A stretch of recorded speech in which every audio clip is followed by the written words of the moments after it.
Salam dostlar, kanalıma xoş gəlmisiniz. Bugün yine sizin için vlog hazırlamışam. 8 dəqiqəlik gəlin birlikdə baxaq. Gördüm ki ev işləri çoxdur. Biraz da motivasiyam azdır işlər görməyə. Düşündüm ki elə vlog hazırlayım. Həm sizə motivasiya olsun, həm də mənə. Mən hərdən YouTube'da yerli və xarici blogerləri izləyirəm, youtuberləri izləyirəm, baxıram, onlar təmizlik videoları paylaşanda xüsusilə də məndə də həvəs yaranır. Dururam hansısa işimi görməliyəmsə, başlayıram daha 2 qat həvəslə həmin işi görməyə. Düşünürəm ki, bu videoda sizin üçün həmin videolardan biri olar. Elə mən təmizlik işləri, səliqə işləri görərkən sizinlə də söhbət etmək istəyirəm. Həyat nə qədər qarışıq olsa da düzəltmək bizim öz əlimizdədir. Bəzən həyatımız sanki dağılmış bir otağa bənzəyir. Hər şey bir-birinə qarışıb, nə hardadır, necə başladı, heç nə aydın deyil.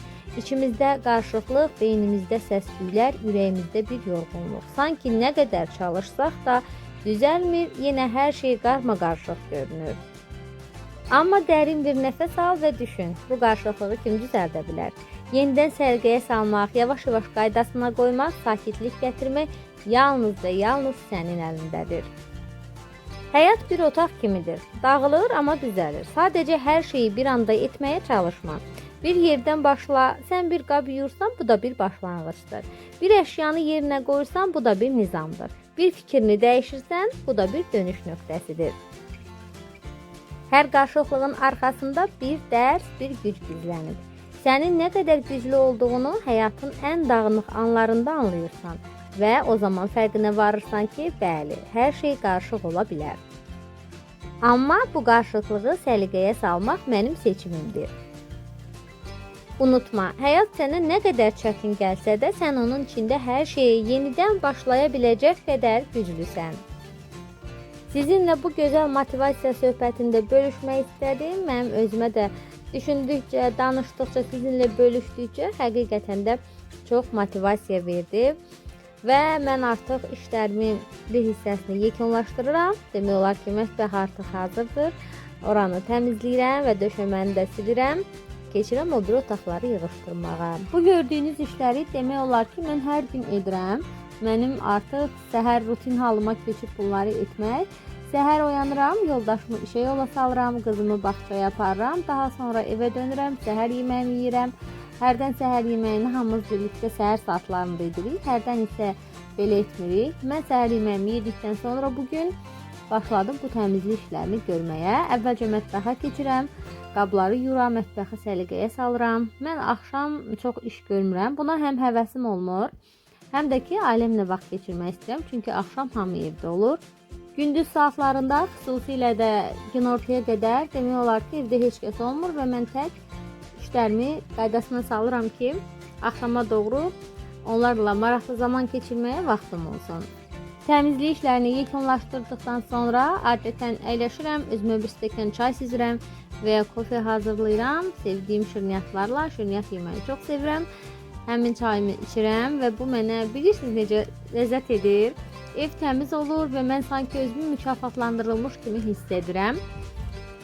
Bu stolda isə mən dərslərimi keçirəm. Mənim dərs saatlarım da günortadan sonraki saatlara təsadüf edir. Çünki ibtidai siniflərlə məşğul oluram. Onların da məktəb dərsləri gündüz saatlarında olduğu üçün əksəriyyətinin, ona görə biz dərslərimizi günortadan sonraya salmışıq. Daha sonra keçirəm mətbəxə və çox dadlı bir yaz yeməyi hazırlayıram. Bu yeməyi ailəmizdə hamı çox sevir, xüsusilə də yoldaşım. Tərəvəzləri yaxşıca yuyuram, daha sonra qabığını soymaq lazım olanları soyuram. Burada badımcanları və kartofu nəzərdə tuturam, qabıqlarını soyuram, daha sonra badımcanları lay-lay doğrayıram. İlerleyen dəqiqələrdə görəcəksiniz və üzərini duzluyuram ki, acılığı getsin.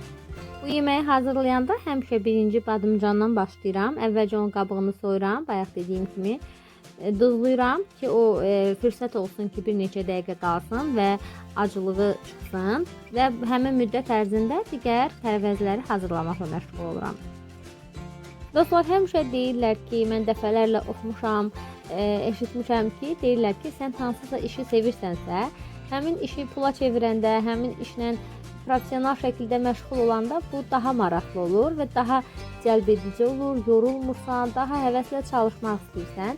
Mən bunu eşitmişdim, amma heç vaxt dərindən hiss etmirdim ki, bu hiss nə deməkdir. Bunu hiss edə bilmirdim. Amma mən indi burada sizə bir sirr açacağam və mən bunu hiss etmişəm və necə hiss etmişəm, bunu danışacağam. Dostlar, mənim əvvəlcə başqa bir YouTube kanalım vardı. Həmin kanalda tamam fərqli bir mövzuda paylaşımlar edirdim və artıq bir ildən çox idi ki, həmin kanala istifadə edirdim və mütəmadi olaraq paylaşımlar edirdim. Artıq YouTube-la bizim əməkdaşlığımız da başlamışdı və mən həmin kanaldan qazanc əldə edirdim. Ancaq təəssüf ki, həmin kanalım bağlanmalı oldu və mən orada artıq videolar paylaşa bilmədim. Daha sonra fikirləşdim, bu kanalım da var idi, ancaq mən burada sadəcə bir hobi kimi yanaşırdım.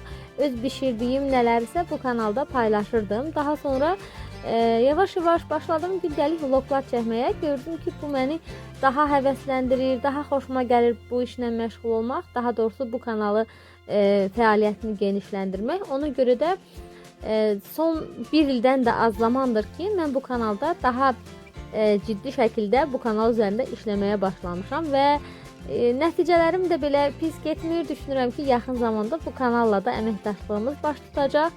YouTube-la və mən buradan da qazanclar əldə edə biləcəm. Bayaqki söhbətimin əsas məğzinə gələk. Mən indiyə qədər gördüyüm işlərin içərisində mənə elə gəlir ki, yəni bu dəqiqə belə hiss edirəm. Ola bilər ki, gələcəkdə bu fikrim dəyişə bilər. Daha sevdiyim bir işlə məşğul ola bilərəm. Hal-hazırda elə düşünürəm ki, gördüyüm işlər içərisində mənim ən xoşuma gələn, daha həvəsli olduğum, daha ürəklə yanaşdığım məhz bu kanalım üzərində işləməkdir. Bu sevdiyim işin qazanca çevrilməsi mənim üçün həqiqətən 2 qat bir sevincə səbəb olacaq. İnşallah bir gün həmin günü yaşayaram və o haqda sizinlə öz təəssüratlarımı bölüşərəm. Biz hazırlaşırıq və gedirik market alış-verişinə. Evdə bəzi ərzaq məhsullarımızı tutarıq, həmin ərzaqları almağa. Amma öncə çay içirik. Daha sonra qızımla birlikdə gedirik. Yoldaşım da bizi artıq maşında gözləyirdi.